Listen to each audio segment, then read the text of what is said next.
Magandang araw sa inyo mga hunters. So, nandito nga pala lahat ng yung mga katihan natin. Ito si Bagwis. Ayan si Lexi. Kung makikita nyo mga hunters, ay si Lexi, wala pa siyang masyadong wala pa siyang buntot oh. Kaya di ko pa sinasabak yan sa hunting. Kaya ito naman si ito naman si Frankie natin. Nakaliblib sa pugad. Ayan.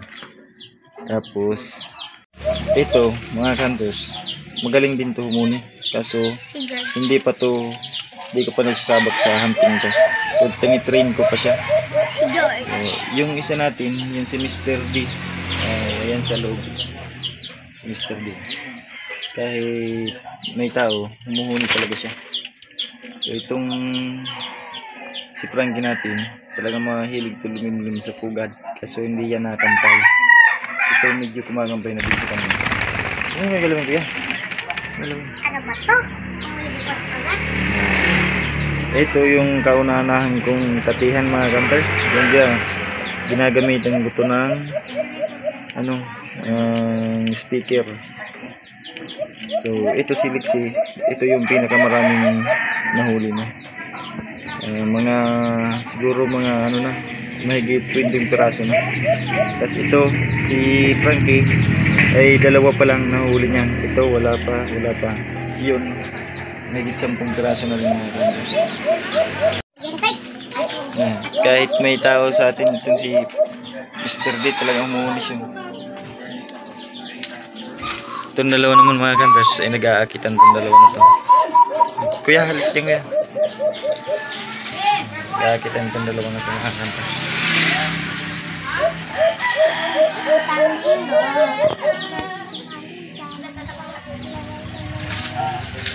Yan. Umalis na sa pugad si Frankie. So, mamaya mga hunters ay sasabak tayo sa hunting. So subukan natin ito itong dadalhin ko mga hunters. Yan si Frankie. Yan dadalhin natin mamaya. Kasi yun si Mr. D. So subok na natin yan.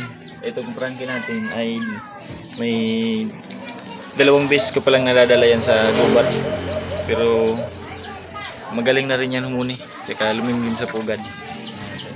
Ayan. Nasa pugad na naman siya.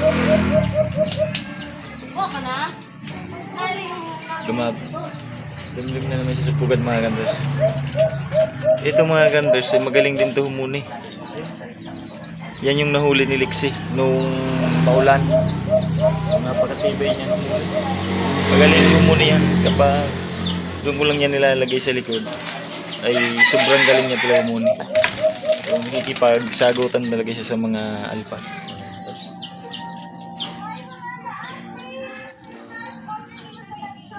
Ito si Lexi natin mga hunters ay wala pang buntot, kaya hindi ko pa sinasabak. So sasabak ulit yan mga hunters kapag tumubo na yung buntot niya, para mas maganda siyang tingnan ng mga alpas.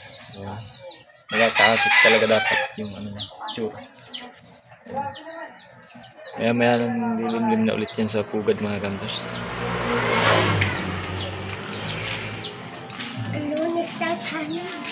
So yung Mr. D natin mga hunters. Kahit na sa katabi ko pa yan mga hunters ay humuhuni na talaga. Subok na natin to. Ito isasabak natin mamaya. Yan si Frankie. Tsaka ito mga hunters ay wala pa tong pangalan. Si George. Wala pang pangalan to. George. Pero na rin to. Hindi na siya masyadong mailap. Ang galing na rin naman. Itong si Bagwis natin. Bagwis. Ayan si Lexi. Yung Lexi natin mga hunters talaga walang buntot siya. Ito pa yung mga huli ni Lexi. Kaya yung isa pa na yun. Huli pa yan ni Lexi mga hunters. So, huwag mo ilagay mo na kaya. So ayan yung ano natin mga hunters. Yan muna yung update natin ngayon. So umagang-umaga ngayon mga hunters. Lixie, tapos ito si Bagwis, si Frankie, tsaka yung huli ito ni Lixie mga hunters. Ito si Mr. D. Ayan. Ayan sila.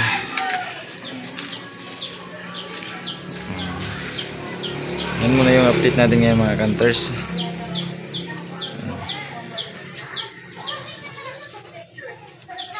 So ito yung mga tinitrain ko mga hunters na katihan.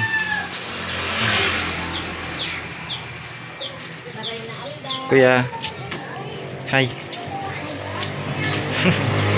Kaya galaga ng mga ibon natin mga kantos.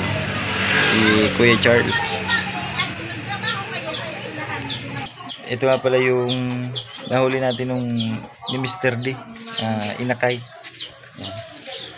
Nilagay ko siya sa kulungan para so alagaan natin ito ng mabuti mga kantos at gagawin natin itong katihan. Baka sakaling magaling din itong gawing katihan. Sinusubukan ko pa itong mga hunters kasi di pa siya masyadong marunong kumain, kaya sinusubukan ko pa. So, kanina mga hunters ay pinakain na namin ito ni Charles. Pinakain na namin siya. Busog na yan.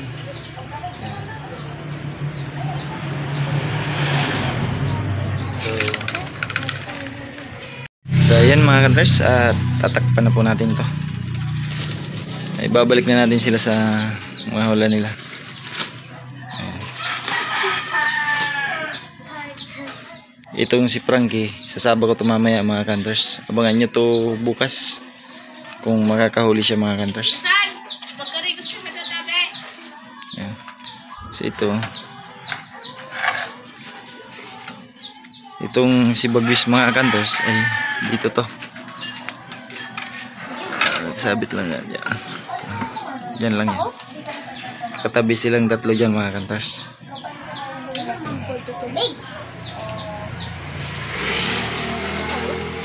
So ito si Lixie.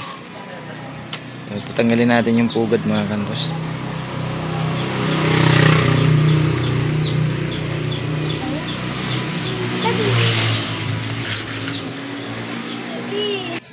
So ayan, takpan na natin lahat mga hunters. So ito si Mr. D ay dito to nakasabit mga hunters. Nalalapit ko lang doon. Ayan sila. Ito na muna yung update natin ngayon mga hunters. Yung inakay natin, sana magaling din tong gawing katihan.